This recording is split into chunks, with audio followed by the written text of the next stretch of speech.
하나님께서 기뻐하시는 것이 있습니다. 여러 가지가 있지만 오늘 본문에 보면 에스겔서 33장 11절 중반에 주 여호와의 말씀이라고 하시면서 나는 악인이 죽는 것을 기뻐하지 아니하고 악인이 그의 길에서 돌이켜 떠나 사는 것을 기뻐하노라 이렇게 말씀합니다.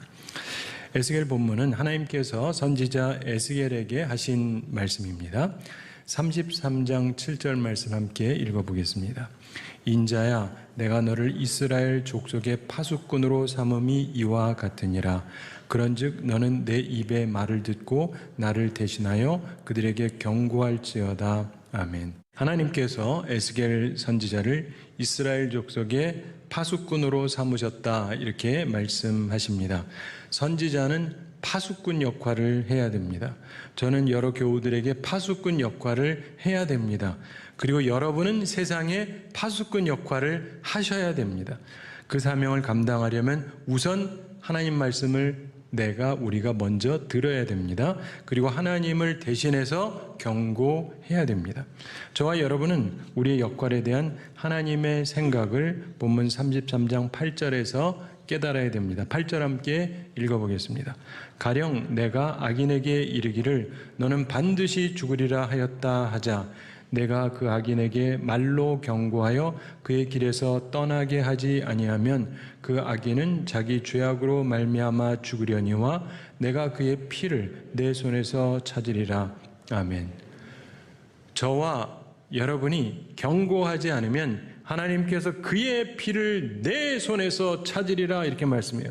즉 제가 여러분이 심판받는다 이 말이에요. 따라서 말씀은 대언해야 됩니다. 경고해야 돼요. 그렇지 않으면 제가 저주받고 여러분이 저주받는 거예요. 제가 심판받고 여러분이 심판받는다. 이게 성경 말씀입니다. 9절 함께 읽어보겠습니다. 그러나 너는 악인에게 경고하여 돌이켜 그의 길에서 떠나라고 하되 그가 돌이켜 그의 길에서 떠나지 아니하면 그는 자기 죄악으로 말미암아 죽으려니와 너는 내 생명을 보존하리라. 아멘. 저와 여러분이 경고를 했다면 그런데 그 사람이 회개하지 않았다면 우리는 우리의 생명을 보존하게 됩니다. 즉 악인이 돌이키는 것은 우리 몫이 아닙니다. 우리 책임이 아닙니다. 그러나 우리에게 분명하게 책임이 있죠. 대언의 책임이 있습니다. 경고의 책임이 있는 거예요. 그것을 반드시 해야 되는 것입니다. 저는 여러분에게 정확하게 전해야 됩니다. 왜요? 제대로 전하지 않으면 제가 저주받고 심판받습니다. 사랑하는 성도 여러분, 여러분도 전도하셔야 돼요. 대언하셔야 돼요. 그래야 심판을 받지 않습니다. 대언하지 않는 것 죄입니다. 목사도 교인도 다 마찬가지예요. 우리는 파수꾼의 역할을 반드시 성실하게 감당해야 되는 것입니다. 역시 지금도 아무도 아멘을 안 하시지만 성실하게 감당해야 됩니다. 감사합니다. 33장 10절을 함께 읽어보겠습니다. 그런즉 인자야 너는 이스라엘 족속에게 이르기를 너희가 말하여 이르되 우리의 허물과 죄가 이미 우리에게 있어 우리로 그 가운데에서 쇠퇴하게 하니 어찌 능히 살리오 하거니와. 무슨 말씀이냐면은 회복 불능을 말합니다. 절망 상태를 말합니다. 근데 11절 함께 읽어보겠습니다. 너는 그들에게 말하라. 주 여호와의 말씀이니라. 나의 삶을 두고 맹세하노니 나는 악인이 죽는 것을 기뻐하지 아니하고 악인이 그의 길에서 돌이켜 떠나 사는 것을 기뻐하노라. 이스라엘 족속아 돌이키고 돌이키라. 너희 악한 길에서 떠나라. 어찌 죽고자 하느냐 하셨다 하라. 아멘. 이 악인은 히브리 원어로 라슈한데 사악한 죄를 범한 악인을 뜻합니다. 근데 하나님께서는 악인이 죽는 것이 아니라 돌이켜서 사는 것을 기뻐하신다고 말씀하십니다. 그의 길에서 돌이켜 떠나 사는 것, 이 회개를 말하는 것이죠. 잘못된 방향에서 바른 방향으로 방향 전환하는 것을 말합니다. 사랑하는 성도 여러분, 오늘날 많은 사람들이 잘못된 방향으로 가고 있습니다. 왜 그렇습니까? 이유가 있죠. 가장 큰 이유, 그것은 무경고 때문입니다. 경고가 없어요. 선지자들의 경고가 없습니다. 그게 오늘날의 가장 큰 문제예요. 교우들도 세상을 향해서 경고를 하지를 않아요.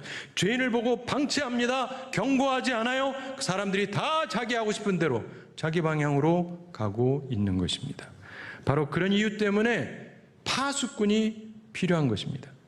선지자는 이스라엘 족속의 파수꾼이죠. 저는 목사로서 여러분의 파수꾼입니다. 제가 맡은 교회, 제가 목사로 위임받은 교회 파수꾼이에요.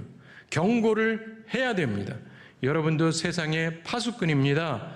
여러분이 있는 곳에서 파수꾼이에요. 경고를 반드시 하셔야 됩니다. 예수 믿지 않으면 어디 가요? 이런 얘기 하세요? 안 하시죠? 하셔야 돼요.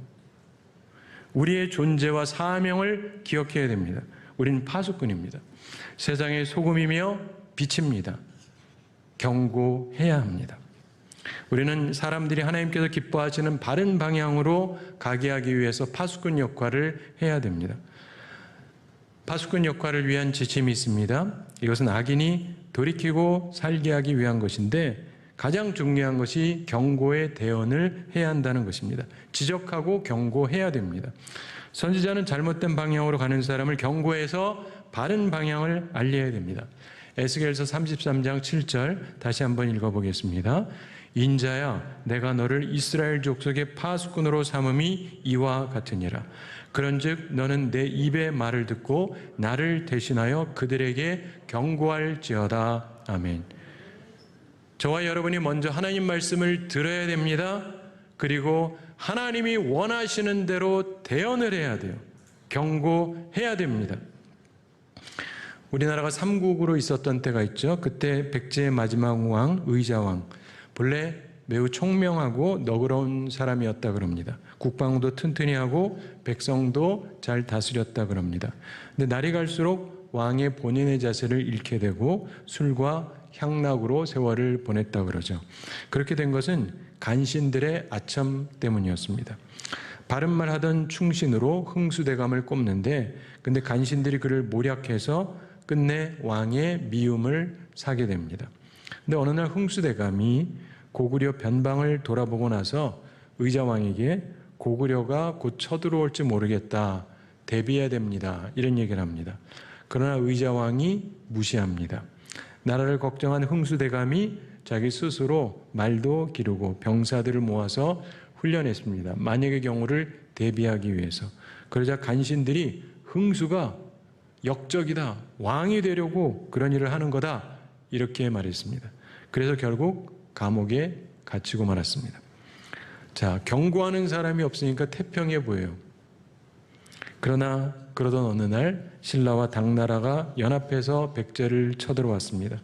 역사를 잘 아시는 대로 결국 백제가 멸망합니다. 근데 그 당시에 옥중에 있던 흥수대감이 자기 생각을 적어서 왕에게 올렸다 그러죠. 군사의 요새는 백강과 탄현이니 군사를 매복시켜서 잘 지키시고 왕께서는 성문을 잠그고 지키기만 하시면 적군은 지치게 될 겁니다. 그때 힘을 다해서 싸우시면 이길 수 있습니다. 그런데 적군의 숫자가 많으니까 절대로 평지에서는 싸우지 마셔야 됩니다. 이렇게 전략을 적어서 올려드렸습니다. 좋은 경고의 말이었습니다.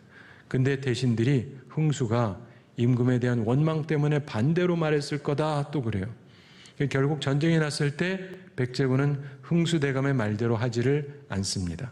그래서 싸움마다 실패하죠. 결국 백제는 나당 연합군에게 지고 말았습니다. 그리고 나라가 망한 것을 우리가 잘 압니다. 경고가 없는 것, 당장에 편한 것 같지만 결코 좋은 것이 아닙니다. 많은 경우 사람들은 무경고 때문에 잘못된 방향으로 가죠. 우리 임진왜란 전에도 10만 양병설을 무시했잖아요. 그러면서 어려움이 생겼습니다. 경고에 대언해야 됩니다. 어떤 사람들은요, 목사가 지적하는 걸 싫어해요. 목사에게 경고하지 마시라고 경고하는 사람도 있어요. 근데 이런 생각해 보셨는지 모르겠는데 목사의 입까지 막으면 세상에 누가 여러분을 위해서 경고해 주겠습니까? 여러분도 마찬가지예요. 세상의 파수꾼입니다. 세상에서 여러분이 경고의 대언을 하셔야 돼요. 그래서 죄인이 회개하고 돌이키고 살게 되도록 힘써야 되는 것입니다. 오늘 다른 본문 에스겔서 37장 말씀, 성경에 나오는 가장 유명한 말씀 중에 하나죠. 에스겔 선지자가 골짜기에서 본 놀라운 광경이 나옵니다. 흔히 에스겔 골짜기다 이렇게 말하죠. 그곳에 죽은 사람들의 뼈들이 가득했습니다. 아주 끔찍한 광경입니다. 상상해 보면 끔찍해요.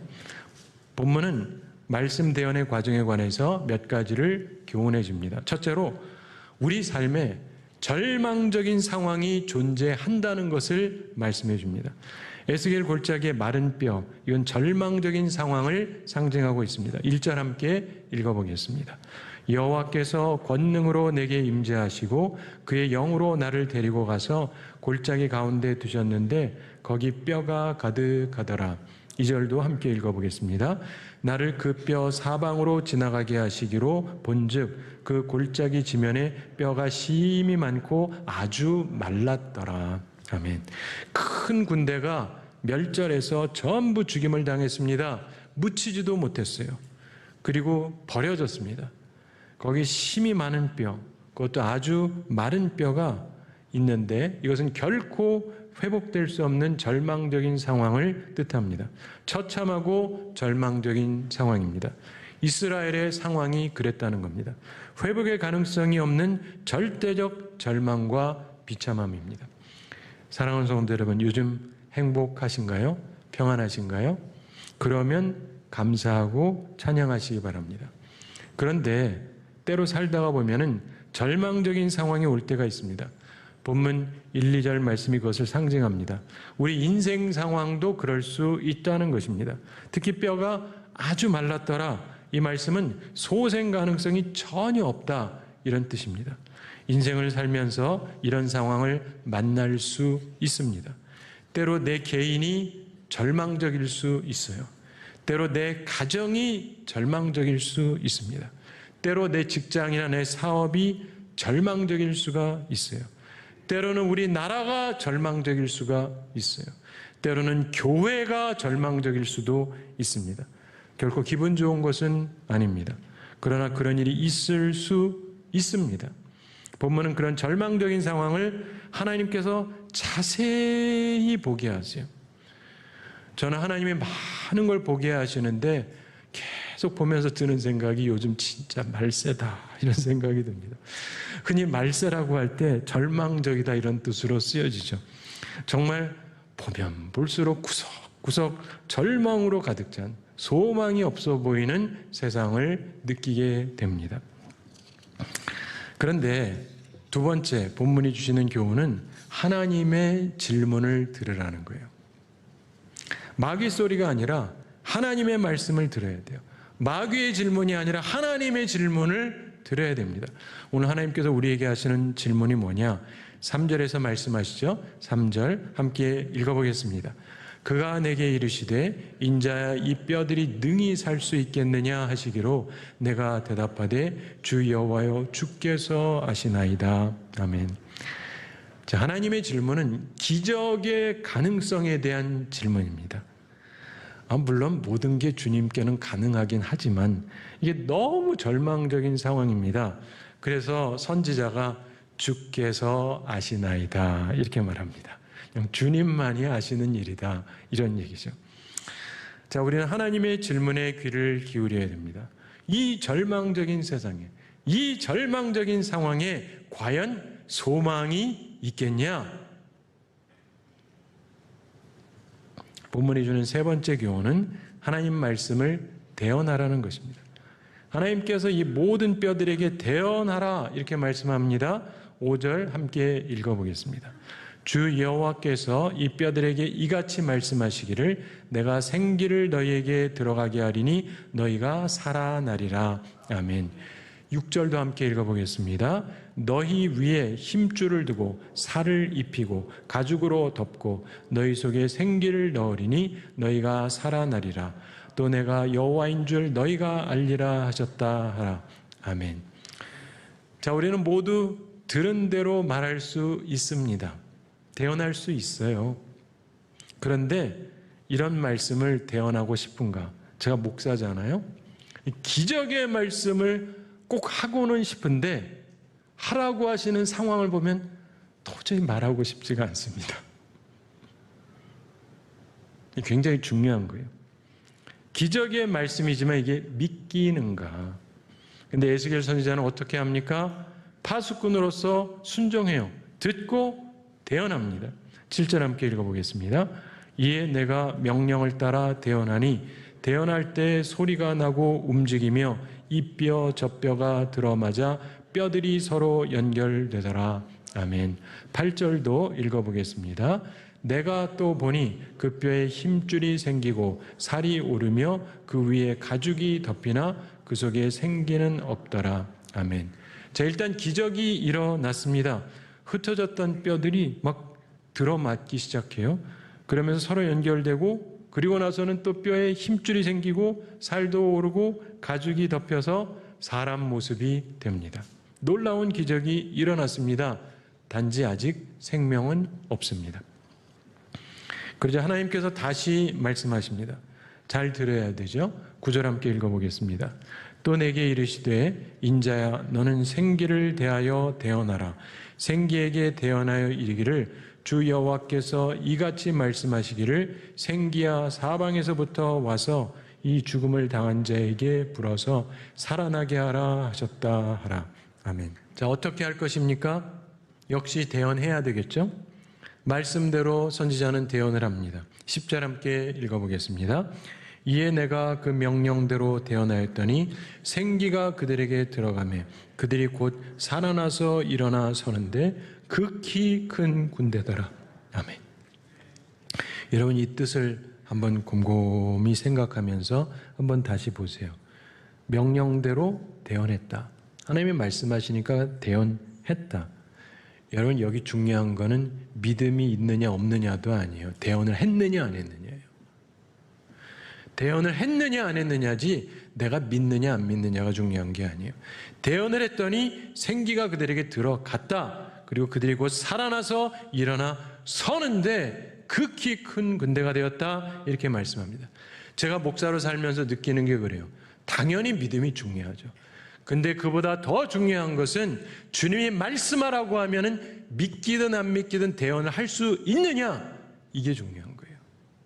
많은 경우 난 믿어요. 근데 말은 안 해. 아무 소용이 없어요. 좀 덜 믿겨도 주님이 하라시는 대로 말씀하면 기적이 일어나는 거예요. 여러분들 이 원리를 이해하셔야 돼요. 하나님께서 에스겔에게 말씀을 대언하게 하십니다. 명령대로 대언하니까 마른 뼈들이 살아납니다. 그래서 큰 군대가 되어났습니다. 살아나라 그랬더니 살아난 거예요. 큰 군대가 된 것입니다. 이것을 교훈해 주시는 것입니다. 여러분 옆에 분 보면서 한번 말해 보시기 바랍니다. 살아나십시오. 살아날 겁니다. 큰 군대가 될 겁니다. 말하는 거 안 어렵죠? 오늘 본문의 초점은 골짜기에 있는 힘이 많고 마른 뼈들에게 말씀을 대언했더니 살아나서 큰 군대가 되었다 이런 말씀이죠. 즉 절망적인 상황도 말씀을 대언하면 소망의 상황으로 바뀐다. 이것을 교훈해 주는 것입니다. 그래서 우리로 하여금 명령대로 말씀을 대언하라 이렇게 가르쳐 주는 것입니다. 특별히 긍정의 말을 하라는 것이죠. 한번 따라서 스스로에게 말해 보시기 바랍니다. 하나님께서 우리를 복 주셨다. 하나님께서 나에게 복 주셨다. 하나님께서 우리 가정에 복 주셨다. 하나님께서 우리 교회에 복 주셨다. 사명과 복을 주셨다. 말씀을 대언하자. 잘 될 것이다. 아멘. 여러분 긍정의 말, 믿음의 말을 대언하시기 바랍니다. 하나님께서 우리한테 원하시는 게 그거예요. 한 가지 이야기 말씀드리면서 오늘 말씀을 마치겠습니다. 어느 미국 교회에서 있었던 실화입니다. 그 교회 어느 장로님이 한 분 계셨는데 엄청나게 헌금을 많이 하는 분이었습니다. 이분이 헌금을 많이 해서 이분 헌금으로 교회도 짓고 예배당도 짓고 이분 헌금으로 교회 경비가 거의 다 충당이 된답니다. 그리고 참 헌신적이고 훌륭한 분이세요.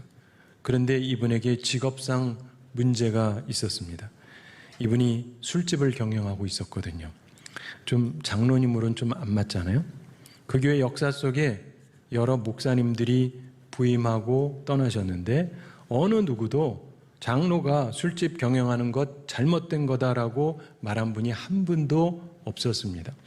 그런데 어느 목사님이 드디어 그 교회에 부임했습니다.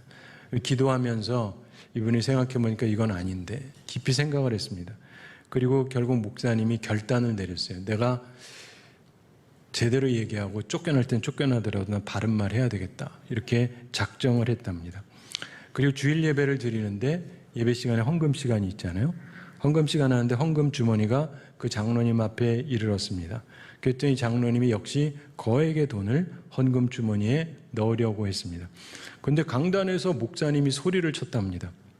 형제여, 거기에 돈을 넣지 마십시오. 하나님께서는 그런 돈을 원하지 아니하십니다. 저는 할 수 있을까? 쉽지 않은 것 같아요. 청천벽력 같은 소리인데 그 장로님이 너무 화가 났어요. 그냥 조용히 불러가지고 권면을 하시든지 할 거지 이렇게 많은 사람들 앞에서 예배 시간에 망신을 주나? 어디 두고 보자. 그리고는 화가 나가지고 벌떡 일어나서 나가버렸습니다. 그리고는 아주 교회에 오지를 않았습니다. 사실 좀 목사님이 심하긴 하신 것 같죠? 근데 이 장로님이 안 나오니까 그것도 교회 기둥 같은 분인데 교회 전체가 들끓습니다. 교인들이 목사님 찾아가서 목사님 좀 그러지 마시고 좀 푸시죠 그럽니다. 근데 목사님이 강경하게 나옵니다. 그 장로님이 진심으로 회개하고 나오면 괜찮지만 그렇기 전에는 나는 만날 이유도 없습니다. 그래요. 어차피 각오를 하고 벌린 일이니까 그런 것입니다. 근데 그러고 나서 이제 시간이 좀 지났는데 시간이 지나고 나서 그 장로님이 목사님을 찾아왔어요.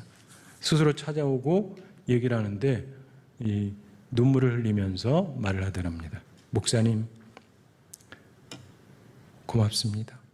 우리 교회 여러 목사님들이 거쳐가셨는데 자기 위치가 위태해질까 봐 저한테 술 장사하지 말라고 말해주는 분이 한 분도 없었습니다. 근데 목사님께서 저를 정면 공격하셨는데 처음에는 인간된 마음에 굉장히 화가 나고 섭섭한 생각이 들었습니다. 근데 집에서 기도하는 중에 목사님 책망이 바로 하나님 책망이다를 깨닫게 됐습니다. 그러면서 그 책망을 바로 받지 않으면 나는 영원히 망하는 사람이 되겠구나 이런 생각이 들었습니다. 그래서 하나님께 회개하고 목사님께 자복하려고 이렇게 왔습니다. 이제부터 술 장사 그만두겠습니다. 참고로 미국에서 술 장사하면요 돈 무지 잘 법니다. 저도 그런 분들을 봐서 아는데 그런데 이 장로님이 즉시 술 장사를 그만뒀어요. 그리고는 다른 사업을 시작했습니다. 그래서 어떻게 됐느냐? 망한 게 아니라 오히려 전보다 더 크게 번창했습니다. 하나님께서 더 큰 복을 주셨어요. 그래서 교회를 위해서 더 많은 것을 바칠 수 있게 되었습니다. 그것도 부끄럽지 않은 마음으로 감사하는 마음으로 할 수가 있었습니다. 사랑하는 성도 여러분, 하나님께서는 악인이 돌이켜 사는 것을 원하십니다. 우리가 바른 방향으로 가는 것을 원하십니다. 목회자는 잘못이 있으면 지적해야 되고 하나님의 백성은 잘못해서 돌이켜서 의로운 길을 걸어가야 되는 것입니다. 바로 그것이 하나님이 기뻐하시는 것이고 생명의 길입니다. 사랑하는 성도 여러분, 여러분도 세상의 파수꾼들입니다. 세상을 향해서 말씀을 대언하셔야 돼요. 그러면 성령께서 역사하십니다. 베드로가 오순절날 대언했던 말씀을 생각해 보세요. 사람들이 듣고 기분 좋을 말이 전혀 아니에요. 그런데 말씀을 대언합니다. 그랬더니 사람들의 마음을 성령께서 움직이신 거예요. 우리 모두 바른 방향으로 나아가고 말씀을 온전히 대언해서 하나님께서 기뻐하시는 삶을 살아가는 우리 모두가 되기를 우리 주님의 이름으로 축원합니다.